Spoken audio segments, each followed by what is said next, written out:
Hi friends, இன்றைக்கி நம்ம வீட்டில் என்ன லஞ்ச் பார்க்கலாம் வாங்க. சாதம், பருப்பு ரசம், அப்புறம் அவரைக்காய் பொரியல், தேங்காய் துருவி போட்டு பண்ணது,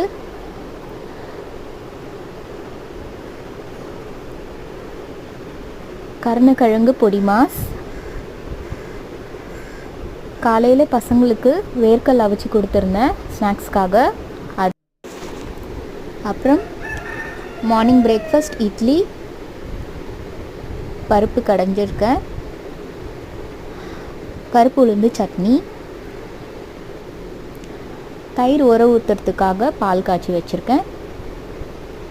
இந்த வீடியோ உங்களுக்கு பிடிச்சிருந்தா லைக் பண்ணுங்கள் ஃப்ரெண்ட்ஸ். தேங்க்யூ ஃபார் வாட்சிங்.